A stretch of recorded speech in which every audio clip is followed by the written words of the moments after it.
How I caught my wife cheating on me. You never think the person you love the most will be the one to destroy you, but when it happens, it doesn't hit you all at once. It's slow, like watching cracks spread across glass, knowing it's going to shatter, and you can't stop it. Maya and I had been married for 7 years. 7 years of laughter, shared dreams, and promises we swore we'd never break. She wasn't just my wife. She was my best friend, my safe place. I never thought I'd lose her the way I did. But looking back, the signs were there. It started so small, I almost didn't notice. The way she'd turn her phone face down on the table. The sudden late nights at work. The distant, distracted way she answered my questions. How was your day? It was fine. Always fine. Never more than that. And then there were the little rejections. I'd reach for her hand and she'd pull away, not in a harsh way, but soft, like she didn't even realize she was doing it, like my touch had become something she didn't need anymore. The first real warning came on a night I'll never forget. It was supposed to be our pizza and movie night, our little tradition. But she called, said work needed her late, told me not to wait up. I wanted to believe her. But when I went into the laundry room later, I found her work blouse, and it smelled like cologne. Not mine. My stomach twisted. My head spun with 1,000 thoughts I didn't want to have. But still, I pushed it aside. You don't accuse the person you love without proof, even when your heart is screaming at you that something is wrong. The proof came soon enough.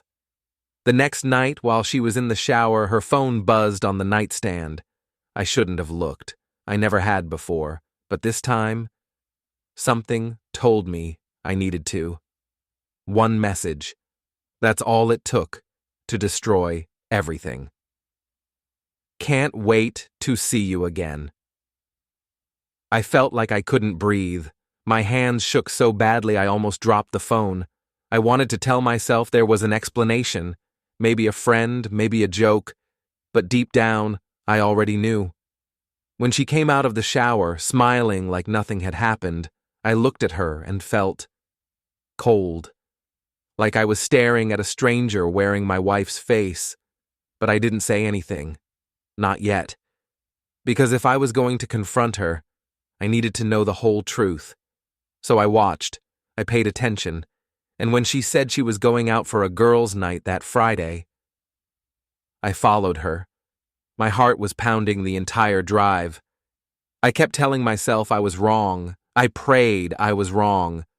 But when she pulled into that quiet restaurant on the edge of town and walked inside, I saw him. And that's when my world fell apart. He was younger, handsome, the kind of guy who looked like he had everything going for him.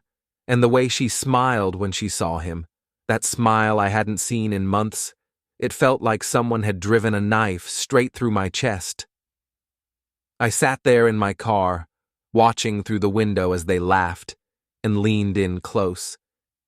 As she reached across the table and touched his hand like she hadn't touched mine in so long, I wanted to go in. I wanted to scream, to demand answers. But I didn't. Because I knew if I did, she'd just lie, and I couldn't take any more lies. So I waited. And when she came home that night, her face glowing, her laughter soft and sweet, I realized she hadn't looked that happy around me in a long time, and that hurt more than anything. The next day, I couldn't hold it in anymore. I sat her down and told her I knew, and at first, she denied it. She called me paranoid, said I was imagining things.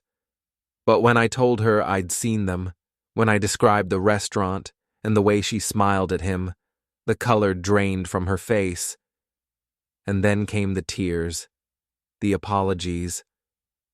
But by then, they didn't matter. Because when the person you love betrays you, it doesn't just break your heart. It makes you question every memory, every promise, every "I love you" they ever said. And the worst part? You'll never know if any of it was ever real.